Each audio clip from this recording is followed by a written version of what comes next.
I'm Al McFarlane. Welcome to the conversation with Al McFarlane. I'm glad to be here. I'm glad to have you along as well.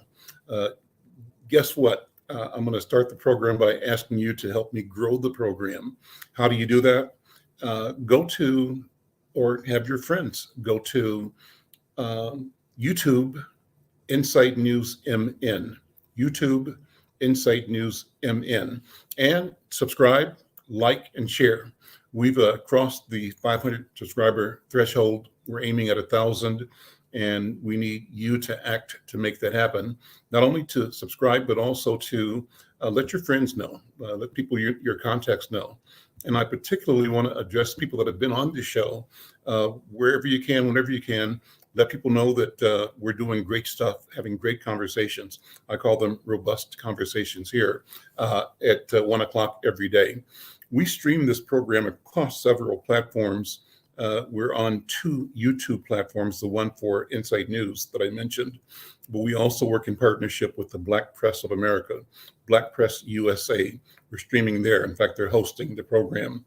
We also go out to Black Press USA's Facebook page, the Insight News Facebook page, Al McFarlane's Facebook. We stream live to Twitter. We stream live to LinkedIn. So we're doing what we can to connect with as many of you in as many places as possible. And we hope that you will support us and join us in creating a community of conversations that matter. What I said, what I call robust conversations.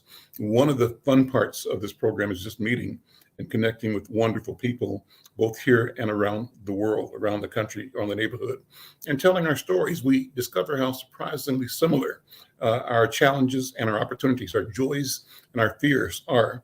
And it's a good thing, an instructive thing. It's a healing thing when we can share from places of confidence, places of knowing that we are being listened to, that we are being heard, and we are being invited to be and reflect our most authentic selves. So what we do here. And so I love the opportunity. Background wise, if you don't know it, I'm a journalist. I'm a reporter, a former reporter for the St. Paul Daily newspaper, the St. Paul Pioneer Press, and Dispatch. And I own the largest ethnic newspaper in Minnesota, Insight News. We've been around since 1974 when we started as a magazine. We relaunched as a newspaper in 76 when I bought the magazine from the people that I worked for.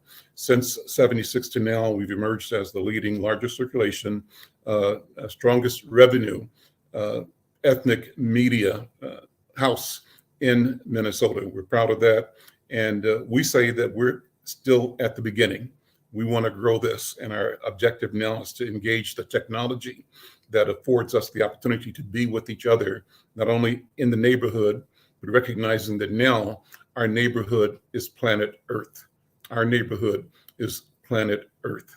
So listen, with that, let's begin today's program. Let me invite my co-host today, co-pilot today, our editor for books, and that's W.D. Foster Graham. W.D., brother, good to see you. How you doing? Good afternoon, Al, and I'm grateful to be here one more time. I'm loving that you're rocking the red. You're rocking it for a special reason. Take some time and talk about the occasion.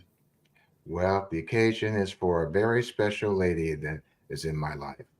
My mother recently made her transition to glory on October 17th, and to honor her memory and her flair for fashion, I'm sporting red because she definitely knew how to spot red. And at her homegoing, the request was that everyone wore red, and it was a celebration. It's wonderful. So now she stays with us and with you as an ancestor, transformed, right? But ever present and more powerful because her memory and her work live on in you and all the lives she touched. Is that correct? That is correct, because dear mom was 93 when she passed, and then a year that ma could not live by herself. Myself, my brother, and my sister became her caregivers. And that year was just so precious. We shared so many memories. We remembered things. We had time to laugh, and just remembering that she never stopped being a mother. And my brother and my sister and I, we love her. We appreciate her. I mean, her memories are going to be with us forever. That's so wonderful to hear that. Well, listen, I join everybody else that knows you in, again, prayers of joy and prayers of a celebration, a life well lived and life that continues in the realm of the ancestors. We never lose. We simply gain and grow. Listen, let's bring in our guest today. I'm pleased to have Brother Thomas Davison on board. Let me have you introduce Brother Davison. And I'm promising that this is going to be, as I mentioned in the beginning, a robust conversation. We're going to hang out and just chop it up and talk about his work as an author and a writer. But let me have you introduce Brother Thomas Davison. My pleasure, Al. Well, Thomas Davison is a native of St. Paul, loves to write and create works that provoke thought and conversation. Now, his first work, Daddy, Can You Hear Me?, was a book that focused on the relationship between a child and an absent father, orchestrating thoughts of love in the time of absence. His latest creation, My Girl Gigi, tells the story of a little girl who loves double Dutch jump roping and suddenly is confronted with staying behind for a team competition or going to Disney World with her loved ones. And that being said, it is my great pleasure to introduce Brother Thomas Davison. Brother Hello, Davison, thank you, gentlemen, for having me today. This is just an honor and a privilege, something I would never expect to happen in my life. So I'm glad to be here. I'm glad to sit and chop it up with you, and let's get it started. Well, you the guy that wrote the books. And I have to tell you that you earn and deserve awe and praise for making the step, making it happen, and determining that you could and that you would, and doing that. And you've done it as a self-published author. Let's talk about that first. How did you become a writer and become published? Well, of course, all glory be to God, right? And making things happen. The universe, as I call it, sends you different callings. I mean, some of us are called to preach, some of us are called to write. For me, it's just been a writing exercise. I've always enjoyed writing as a teen and that sort of thing. I used to read a lot of comic books, so all the Marvel stuff that's coming to life right now, I mean, that's my wheelhouse, right? Mm. See all this stuff happen. But I also just used to write as therapy. Writing is very therapeutic. Someone challenged me to write a children's book, and the first thought that came to my mind was to write one for children that are away from their dads, because it was such an epidemic. When I was growing up, I lost my dad at 16 to a horrific car accident, one where he actually was on the wrong side of the freeway at like 4 o'clock in the morning, and the only person that could stop him was a guy with a gasoline truck. So there was absolutely nothing left. But for someone to take your hero out of your life, just strip you of that presence, it's traumatic, and it takes years to get over. And through writing, I think I accomplished a lot through Daddy, Can You Hear Me? Kids are away from their fathers for multiple reasons. It doesn't mean, though, that the love doesn't still exist, or thoughts of love, or thoughts of doing things together and things like that. The book has been extraordinary in that I found a very talented illustrator to work with me to convey some of my thoughts and to come up with the actual artwork for the book. It was interesting in that he came from a strong family structure. He had both his mom and dad, but when he took the words home, his wife had just met her dad after 41 years, her biological father. Wow. So it just was meant to be. That's what I mean by the universe sends you the right people. Mm-hmm. She was equally as talented an artist, so a lot of the works in the book are hers also. But they just did an extraordinary job. I mean, I would leverage them. It took them about 2.5, 3 years to come up with these images, and I can't speak highly enough of them interpreting my words. Do we have some artwork of the book, Cooper, that we can show? It'd be nice to talk about it. Yeah. So, just go into Yeah, even just the cover. I mean, the Yeah. cover is a multicultural because I believe that the topic is multicultural. Kids throughout the world, even in United States, that just kind of shows the diversity of the United States and everyone that has to deal with this issue. Whether it's maybe you have a family member in the military, maybe they're in prison, that uh, opens this conversation up. Also, I've learned recently that there's a lot of older men, especially older white men, that had their dads in their life, but they weren't there emotionally. They were there as Mm. providers and that sort of thing, and very seldom interacted with their children. And this book allows some of them to reconcile those feelings of disconnect. This book is also was adopted for a Read to Me program, um, that allowed inmates to read from the book and send the book, a photo of themselves, and audio tape home to their children, which made for an absolutely priceless gift, right? I mean, if I had that from my dad that I lost, I mean, you couldn't put a price on that. So it's really used as a keepsake. It's a treasure. I really encourage people, if I won't even say if you're dealing with that issue. I've had a lot of people take this book, set it next to a picture of their loved ones as kind of a tribute to their loved one if their loved one has passed or transitioned, and it has helped them therapeutically think about their loved one and offer those feelings of love.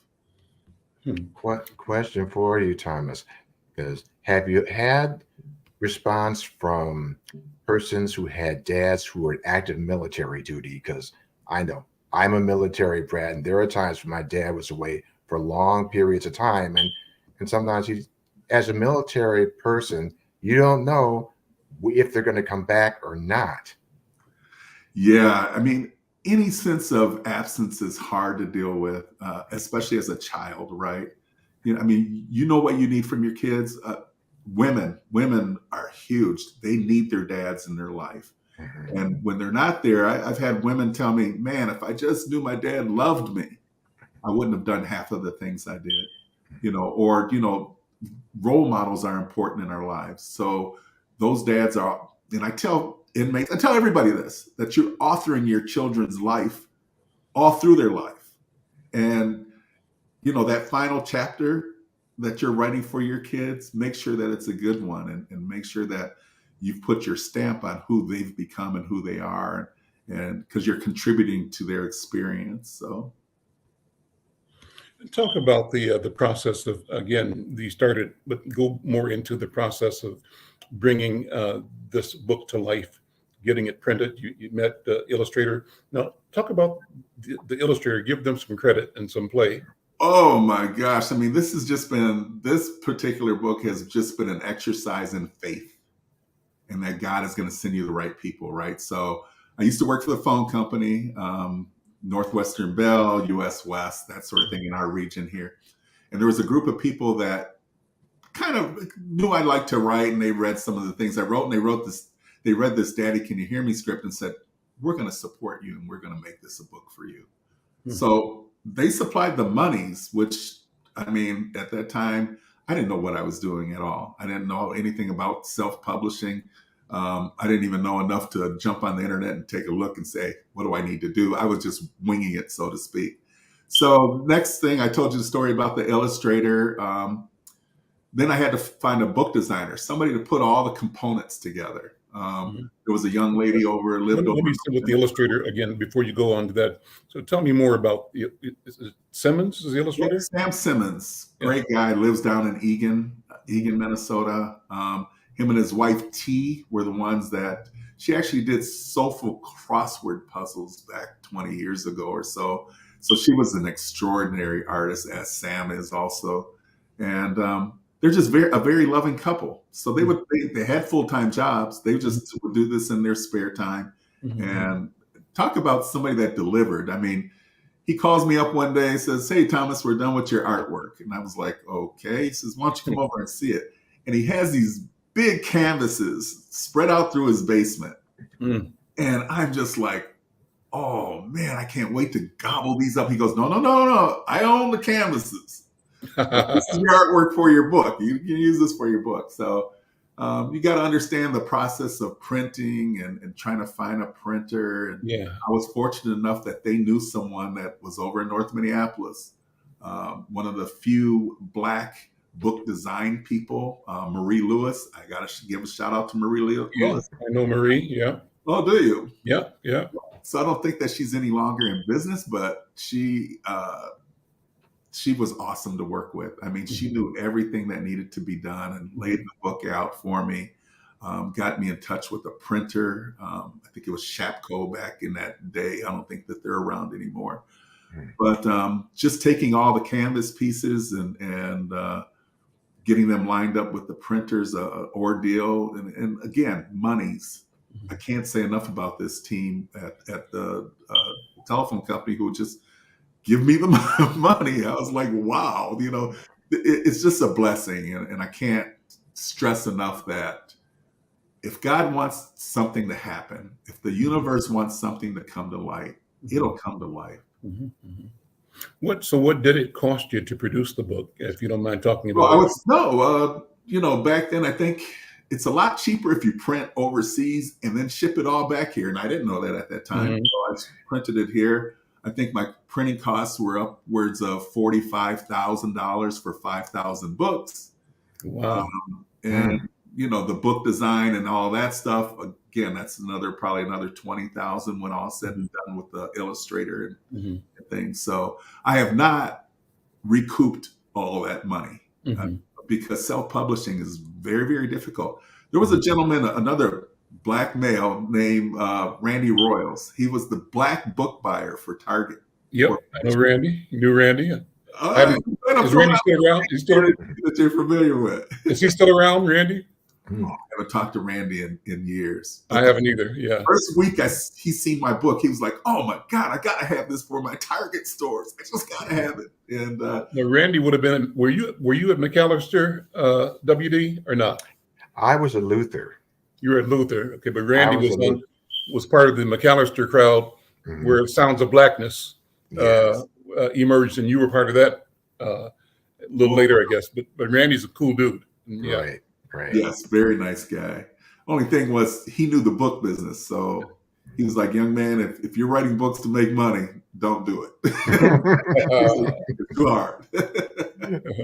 But we couldn't come to an agreement at that time of putting this in Target stores. You got to know that even if he would have said yes, I was responsible for buying books back that didn't sell. He couldn't promise me like where on the shelf it would be. If it's in the middle somewhere where it would never hardly be seen unless someone was looking for that specific book or whatever. So that just never materialized. I've come close a few times of getting really large contracts. There was a gentleman, Fred LaFleur. No, Fred. You know, everybody knows. Well, you're now McFarlane. But Fred was in charge of some monies, and he really wanted the book to go to every non-custodial father in Hennepin County. And for whatever reason, that fell through for me. So those would have been big contracts that really would have made this a financial success.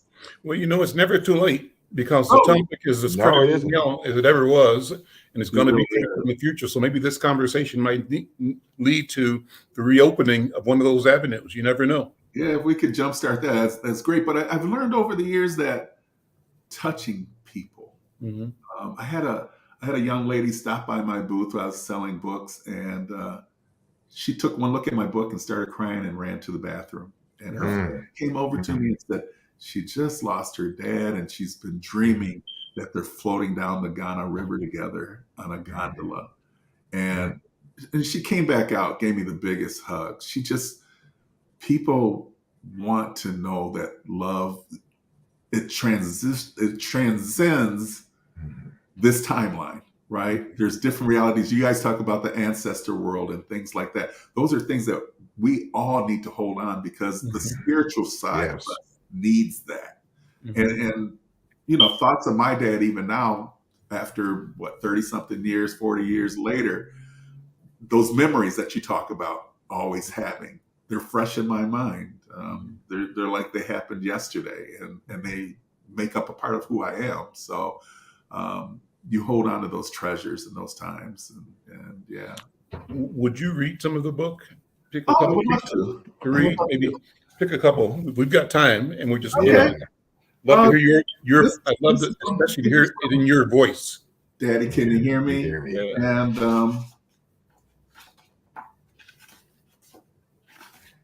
let's see here. Someone likened this to chicken soup for the soul for dads. Oh, So this is the image that I'm Okay. reading from, and Okay. this says, "Daddy, can you hear me? Calling out your name, even though I don't remember seeing your face. People say I look just like you. Is that true? I really hope I do." oh. And then the dad's reply is on the next page. So it orchestrates thoughts back and forth. And the dad's response would be, "Close your eyes and think about all the times you wished I was there. Believe in me. In spirit, I was there. My love for you always allows me to be just a moment away."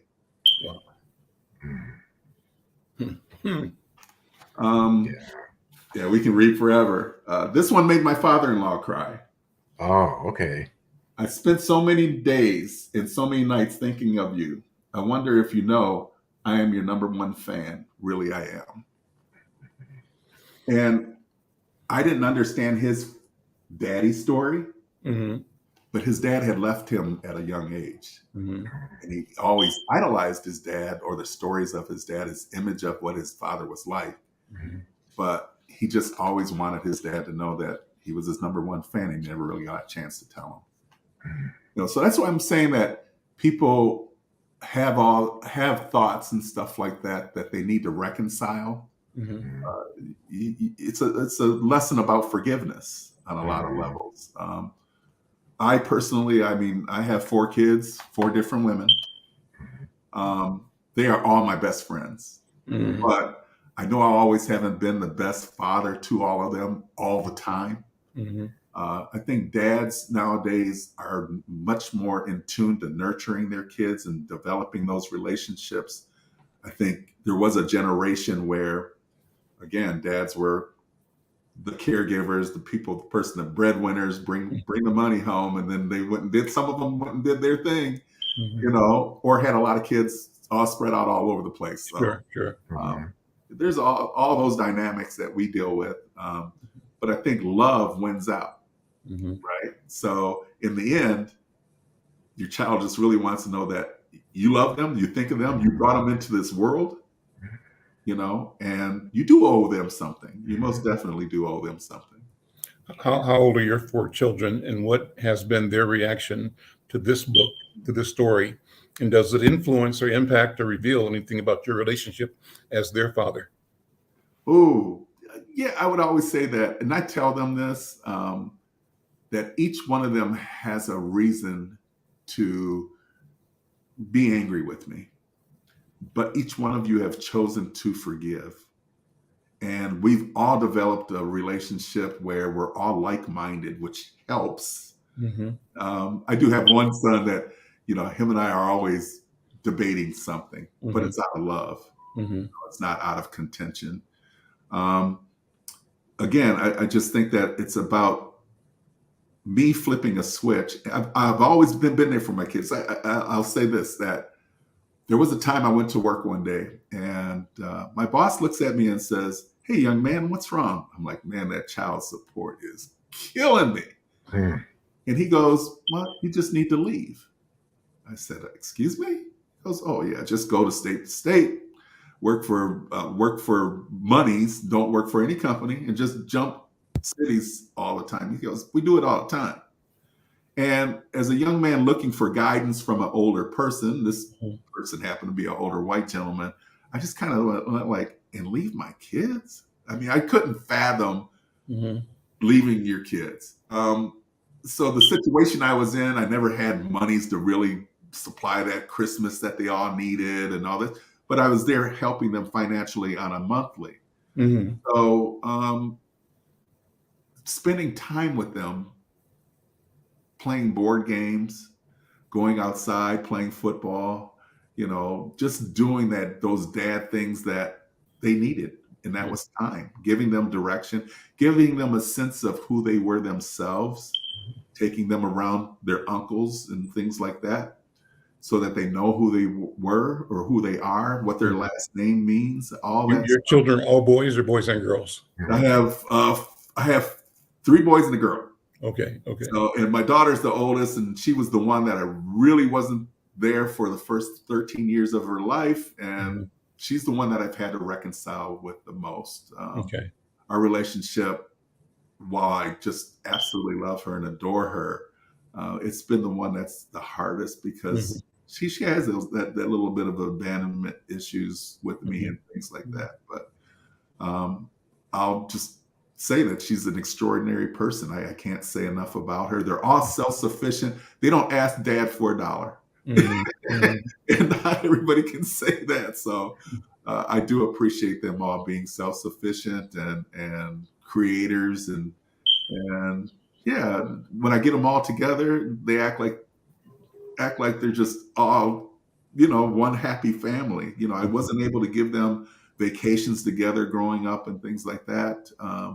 More recently, I took them all to LA to visit my son who just got his PhD. Oh, congratulations. Hey, all right. Yeah, right. Can't say enough about how proud he made me by, taking that avenue. I always look at him as being a younger version of myself, but a lot more focused. All right. And we all love him. But getting all of them together, they were wondering if I was sick or dying or something. And, but they acted like kids and they were playing in the ocean together. And I just sat back and marveled at what God had given me as a gift. And that's just spending time with our family and growing that connection with them. Okay, I have a question for you because you mentioned some things that a lot of, say, white men had come to talk to you, especially when it comes to a father that's there physically, but emotionally and otherwise just isn't present. What were like kind of the words you could give to those men? Because I know there are many that are out there. Yeah, I meet them all the time now, and it's really unfortunate. There's dynamics even within your family where you may have a cousin or something like that, and you think that they're living that Brady Bunch life, that they just have the best life in the world, that they're dealing with stable parents, because not all parents are stable. And then you find out through conversations that they have their own baggage, so to speak, to carry and their own thoughts of, my dad could have been this or my dad could have been that. I try to talk to them that there is no blueprint. There is no book that tells you exactly how to be a dad. You could put forth tons of effort, but everyone's experience within that household could be different, Again, a lesson of love, lesson in forgiveness. We're all human beings and we all make mistakes. I recently met a gentleman that I work with who his dad was coming to visit him and he was dreading it. And I said, "You're dreading your dad's visit?" He goes, "He was never there when I was young and I don't know how to talk to him." And these are adults. I mean, but you have grandkids and things like that he's not attached to. That's the one thing we need in our lives is just a connection with our immediate family or, again, a person that brought you into the world. You always want to try to reconcile that. Let me ask you to think back about when you came into the world. You are a native of St. Paul, I believe. Yes. So when you were 2 or 3 or 4 or 5, what were your first memories of being a human being, of being here? And what were the early, where you were self-aware, the early self-awareness years like for you? Oh, so I say this because my story is a little bit interesting in that my parents were undereducated. Neither one of them had finished high school. But they supplied us with love My dad, well, I'll say that he was a functional alcoholic without a question, as were a lot of his friends and relatives that he hung out with. The one thing he did do, though, was he was a family man. So he did go to work and he brought home monies when he didn't blow the money. Let's just put it that way. My mom, my gosh. I mean, talk about that rock, that jewel, that stable person that did everything she could to keep her family together and give us love and attention that we need, no matter what it took, whether it was her working herself or, doing that overtime and all of that stuff and telling us to behave and mind our manners. I mean, extraordinary woman. And then she was, unfortunately, her circumstances changed when he died. Now she's stuck with a large family, and what am I going to do? That sort of scenario. And you were 16 at the time? At the time, yeah. And sisters, how many sisters and brothers did you have? I have 4 brothers and a sister. Okay.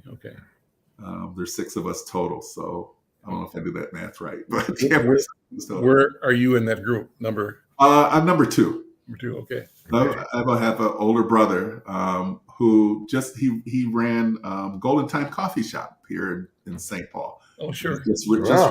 Just retired from Golden Time. I'll tell you, I can brag on my family for a long time. They're all extraordinary people. Yeah. My mom did a great job, and she always says that she doesn't know how she did it, but none of us have been in jail. None of us have been in prison. Mm-hmm. I have a brother who managed Prince for 20 years. Mm-hmm. Very proud of him. Very proud of that. Gilbert? Gilbert? Oh, you know Gilbert. Gilbert, right? Yeah, he's my younger brother. And again, just the love that we share for one another and the admiration that we're cheerleaders for one another. And when you're in that environment, you can't do anything but be successful. Mm-hmm. And try to pass that down to the younger generation and, nieces and nephews. You asked me a little bit more about how I was growing up. I was a daddy's boy. So me and my dad were everywhere together. I once had an aunt tell me he couldn't die or go anywhere because you'd have to be with him. We were attached at the hip.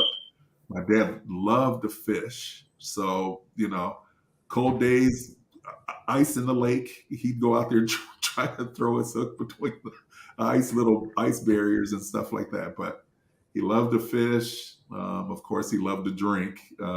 But, he came from a different generation also. His family grew up in the South. He had to quit school early to help his family out. Mm-hmm. You're talking about they lived on a plantation, cotton field. Where down south was he from? Where? Alabama, just south of Birmingham. Okay.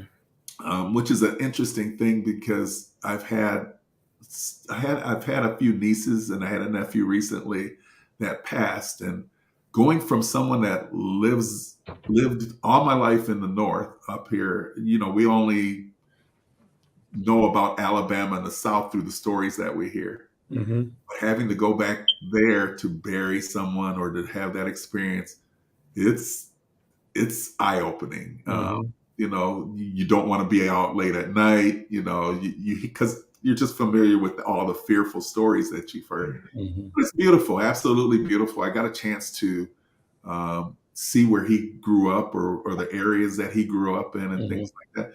And I can't even imagine what his life was like. Mm-hmm.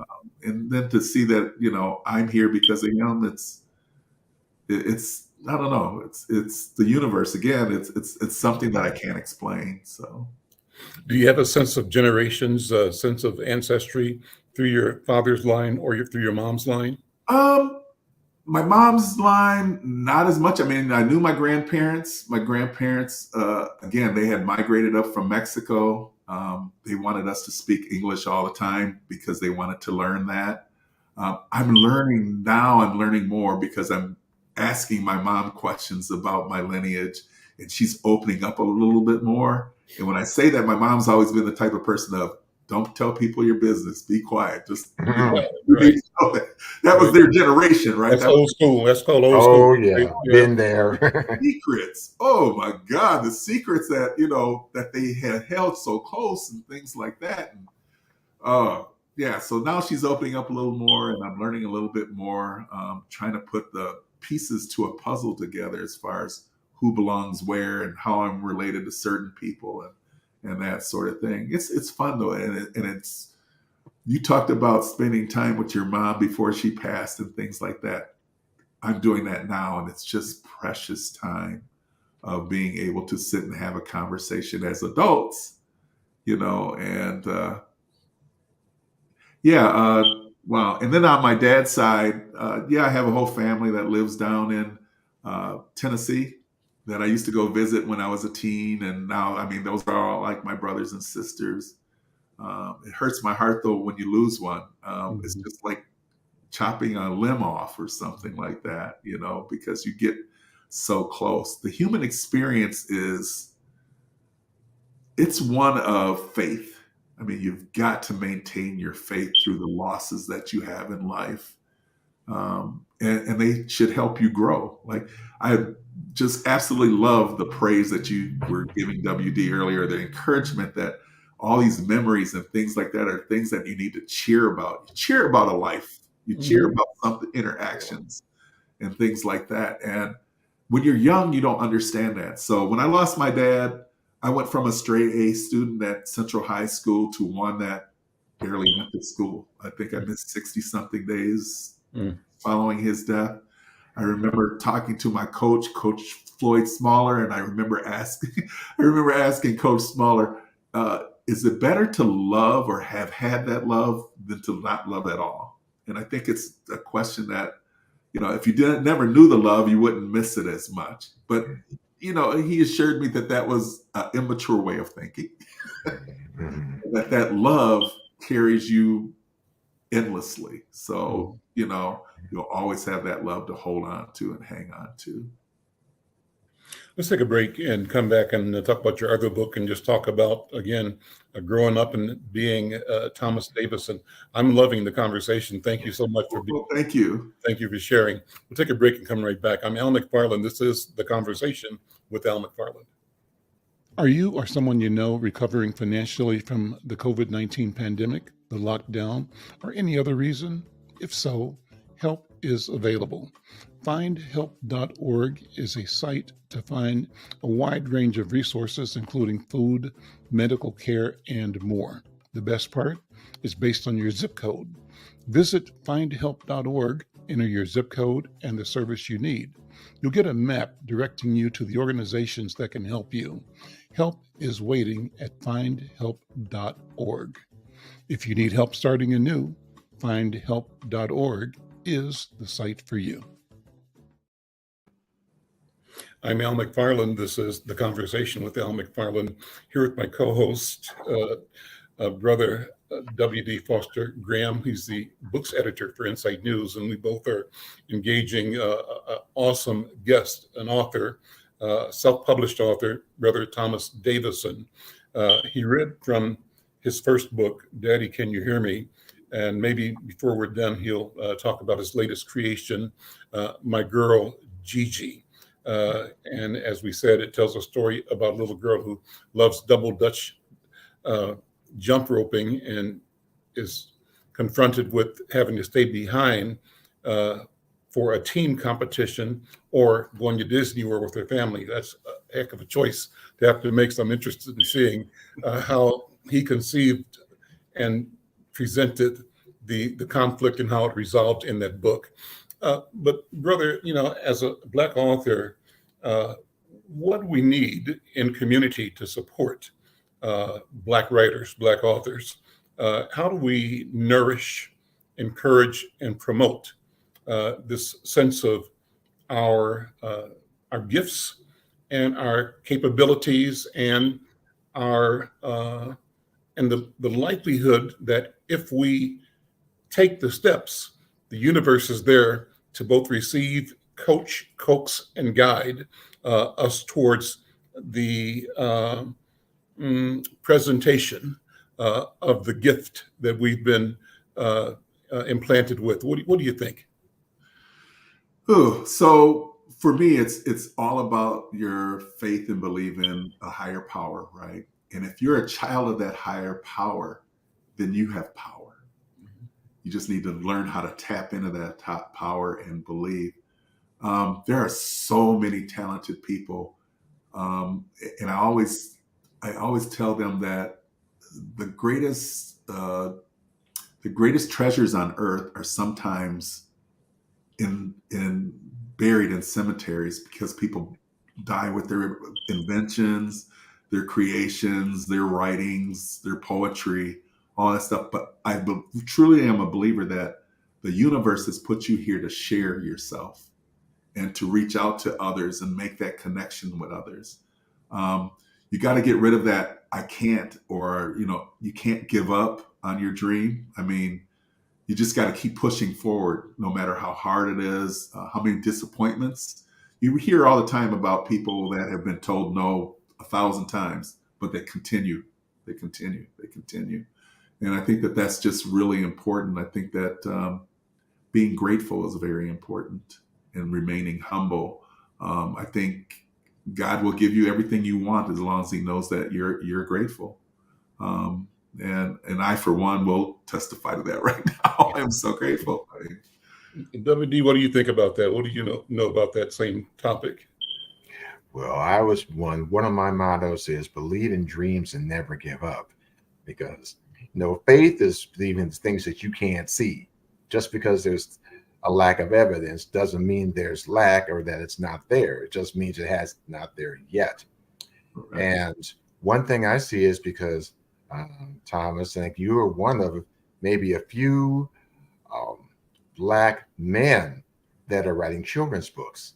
So you're opening doors there that were previously shut, because back in the day, now I know Al and I were that generation where, the children's books were like the further adventures of Dick and Jane of white middle-class suburbia, and nary a person of color in sight.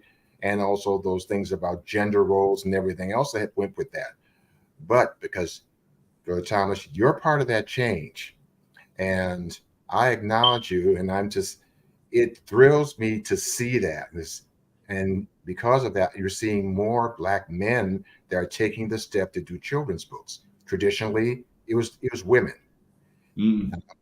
So I would also like to ask you, because you're breaking these barriers, and because we are of a certain age, how do you see yourself in terms of the role model that you're presenting and in your faith journey? Wow. One of the greatest days in your life is when you figure out why you're put here. And for me, it's been always a question: why am I put here? But I'm always quizzical about my relationship with children. I can be on a plane, I can be in a restaurant, I can be in a furniture store, and if I see a little kid, or if they see me, we automatically have to interact with one another. And it's kind of scary at times, because their parents look at me like, "Why are you interacting with my child?" But once they realize that it's a comfortable interaction, they're usually okay with it. I mean, I've gotten on planes where kids were unruly, and through that interaction, they calmed down. Parents actually asked me if I babysat. Didn't know me from anything, right? And I don't know. They saw the effect you had on the child. Yeah, but I You don't know. captured the I don't child's know what attention. that magic Exactly. is. I don't know if they see Barney or something Yeah. when they look at me or what, but I embrace those interactions all the time, because I just feel like it's something not only that they need, but something that I get back, their energy of just like, "Wow, who are you?" or that sort of thing. And it fuels my thoughts of writing, right? So this book, this Gigi book, I don't know where the inspiration from it came from. I've never double dutched myself. I couldn't even imagine trying to jump in between two ropes now.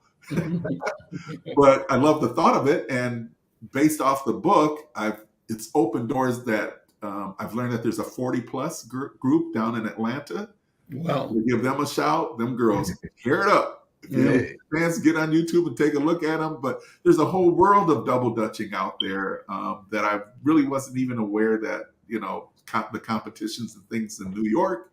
I just remember as a kid seeing that and really enjoying it. So I incorporated it in this story. I love the fact that Gigi has to decide whether to go to Disney World with her grandmother and her little brother Picklehead. Picklehead's important because, I mean, how many times you get see a little man named Picklehead and he's okay with it, right? Or stay behind with her teammates because she is one of the star components of her team, and they all want to grow that competition and win the competition. It's a great story to run by little kids and ask them what they would do because you get a different answer, mainly based on how old they are or how old they aren't, right? Or when they look at their parents, they sometimes want to answer what they think their parents want to hear. Sure. But it's fun. I recently went to the Juneteenth event down in Atlanta to sell books, to try to get the book out there a little bit, and I met some wonderful families down there and wonderful kids. But then I realized that kids are of all ages still.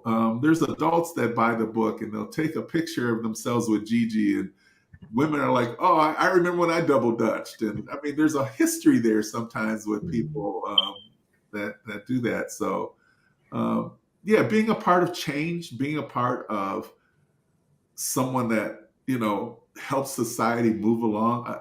I do it, but I don't do it consciously, I guess. It's just something that, again, the universe says this is what you're supposed to do, and I just go to do it. It's hard, though. Again, monies are crucial, and yeah, they come, but they don't come necessarily when you want them to. And always having your hand out with your support team or people of your loved ones and things like that. I want to just thank them for supporting me and helping me through difficult times at times. I think we have a graphic up we can show of this book, and maybe you can tell us about the book, or find some pages that you want to read and share. Sure. Interesting cover, first of all, right? Again, illustrated by Neil Malcolm McKnight. I have never had a conversation with Neil Malcolm McKnight, only through email. So my son comes to me, he goes, "Do you need someone to illustrate your next book?" I say, "Yes." He goes, "Well, I got this young man, he's looking for an opportunity." I send him the writing and tell him, Neil Malcolm McKnight, make this your prize. Make this, do the best work you can do, because it's a representation of yourself. So he comes back with this cover, and this cover just kind of incorporated everything. It's very colorful. Yes. The medal on her speaks to her winning at some point in the story. And it's eye-catching. It's eye-catching and that sort of thing. Just what I needed. So I can't say enough about him. I haven't really even talked to him since the book came out. I sent him a couple of books, and he was very happy and pleased with how it turned out. We haven't had a conversation, but we're going to have a conversation soon, because I'm finishing up the Picklehead story. So Picklehead, her little brother, he's a very interesting character in himself, in that he has all these discoveries he's making. And I'll plant a little seed in that he finds dimes, just singular dimes. And this is something that I myself have found myself doing, that I find dimes in the strangest of places. They're always by themselves. They're not with a nickel, quarter, or penny, or anything like that. Just a dime. Yeah. Just a dime. Someone told me that that's the higher power, either making confirmations to you, or letting a loved one, maybe letting them know that they love you, or maybe your guardian angel, so to speak. So when I take off my shoe and find a dime in my shoe, I just like, impossible, right?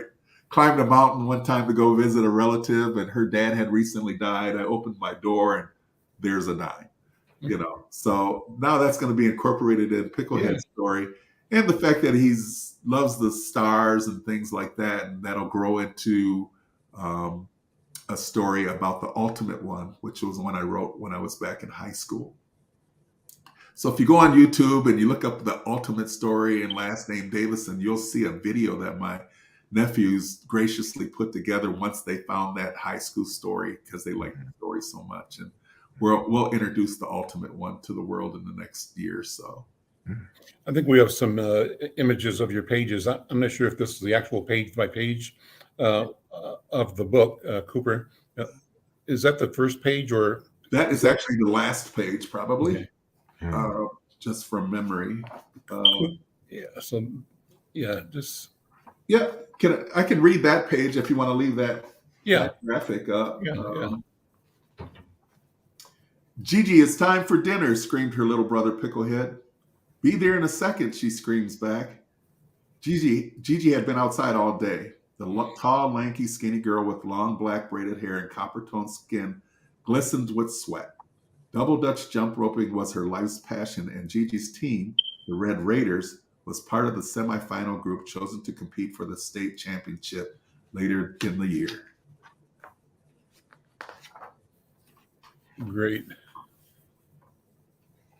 If you want to do the camera to me, I'll show you this picture, or if you Sure. have this picture here. Yeah. Okay. Okay. As they sat at the table for dinner, which consisted of turkeys, mashed potatoes and gravy, corn, and Granny's special biscuits, Granny began to speak. I'm an old woman, but not too old to experience new and exciting things. I have saved money most of my life by putting a little away each week until I've had enough to reach my goal. Well, that day is today. My goal has been reached, and I'm taking you both to Disney World. Both kids began to scream with excitement. Disney World! Picklehead then jumped up and started to dance. I'm going to Disney World! I'm going to Disney World! He proclaimed. It's awesome. That's awesome. Yeah. So great stuff, beautiful stuff. Thank you for sharing it. And I'm excited to learn that you've got more things in the hopper. Oh, these stories just keep going, right? Yes. And the infinite one, what's that about? The ultimate one. Ultimate one. Okay. Ultimate one. Gosh, the ultimate one opens up a whole universe of, well, not Marvel type characters, but superheroes, that sort of thing. Because he has a nemesis, because every great hero has a nemesis. But it's a story about, it really dates back to the Big Bang and why the Big Bang ever came to happen. It was because the Ultimate One had fought his adversary, Tobias Rex III, and he could only kill him by using his Kilonova blast, which created everything that we see. And no, I don't smoke. I don't drink. You just got a good imagination, right? Dave, indeed. It has to be used too, right? I mean, I love imagining. I love watching my 6-year-old granddaughter use her imagination now. Yeah. And things like that. So. Well, I love that you're doing this because I think a concept that we have to become comfortable with is something that we're calling Afrofuturism. And, we came into at least the public space, Star Wars, Star Trek early on with us not being present or being present kind of are in a token way with one or two, but it's as if, we really were still at the margin. And the time that we have moved from the margin to the center, obviously, was with the Wakanda experience, and others like it. But I think all of that is leading to the unleashing of our celestial memory, our cosmic memory, our historic memory. And the historic is not the particular memory that resides in our physical body, but it's a memory that is present in and around and through our DNA across a multitude of bodies over generations and generations and generations that can make itself apparent, known, knowable, and useful right now. Most definitely. And so I think that we're finding ways to tap into that wealth of knowledge of intuited retentions of our African creation. And by doing that, start telling stories about the ultimate. Yes, indeed. The ultimate and the infinite, right? Really can't wait. And I think we'll create stories that present us as the winner. For a change. For a change. Called changing the narrative. And maybe we'll talk about winning differently, because winning doesn't have to mean we've destroyed somebody else. Very, very true. Yeah, That's right. That is very, very well said. No, but when I think about space and the different stories that I grew up with, as far as Star Trek and that sort of thing, it made you realize that those stories are endless and just need a different perspective sometime. So all my nephews are on board. They all have created the King of Aurora series, and they've all created their own series and things like that. So are you collaborating with them? well, yeah, you got to collaborate with the youth, because they know how to do all the digitizing and animation and all that stuff. Okay. So, yeah, we're trying to build a team out to get all of our works out. So I applaud them too for being patient with me through the Gigi thing, because they didn't really understand why I was trying to launch Gigi when the ultimate one was waiting and things like that. But all things in its time. So maybe a year from now, you can have me back on, and those two posters back there, you'll have the ultimate one in the middle of it. All right. All right. Speaking of which, now our readers out there want to know where we can buy your books. Yeah, you can jump on mygirlgigi.com. Both books are available through that website. I'm about to put Gigi on Amazon. Amazon takes so much of your royalties and that sort of thing, and it's hard to give them your gifts, right? Or try to grow his empire over there so he can go to space. But Hey. But Gigi still needs that connection with Amazon in order to get a bigger audience. Whenever anybody buys a book these days, the first thing they say is it on Amazon? So I gotta realize that he did the hard work of giving us that channel. So I guess I have to make my contribution. So well, before we came on, I was talking to Brother WD about the African American Literature and Book Club. Do you know them at all? What's the brother's name? I told you his name. Troy Johnson. Troy Johnson. No, and he curates and sells Black books. Oh. And if you don't know him, I want to introduce you. You know, thank you for that. Yeah, and I wanted to ask you, how does it go when you do the book events, or you go to book fairs? How does that feel? Because I've been to a few as a consumer, and I love being in a place where there's 30 or 40, booksellers at tables, and only question is how much can I carry with me? Because I try to buy as much as I can. Physically carry it. Stop by my booth then. Huh? I need to have you stop by my booth.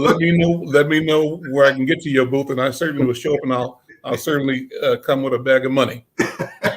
I like to buy books and give books. I give books to people. Give books. And I want to be in the habit of acquiring books more than, I'll buy 10 copies of a book, and I'll read one, I'll keep another one to mark up, but then others I'll just give to people, right? And I want to be part of establishing the muscle in our community that has us comfortable buying from each other, purchasing what we have created, and doing that in a way that we are intentional and we share. And I'm also interested in the idea, brother, of our people deciding that we should own and build personal family libraries that are viewed as legacy and as wealth, just like paintings are. And if you build a library that you intend to pass down 3, 4, 5 generations, you think about and with intention, set of value, present day value, and what the value should be 75 years from now or 100 years from now. If you've been intentional and you've maintained this and you have the collaboration of your family. Guess what, guys? We're out of time. What a wonderful conversation. Boy, it goes so quickly. WD, thank you so much. Thank you, guys. It's been an honor, my privilege. I really appreciate you guys. It's because of shows like this that help me reach my audience. And we'll make it happen. Take care. I'm Al McFarlane. We'll see you next time. All right. Take care now.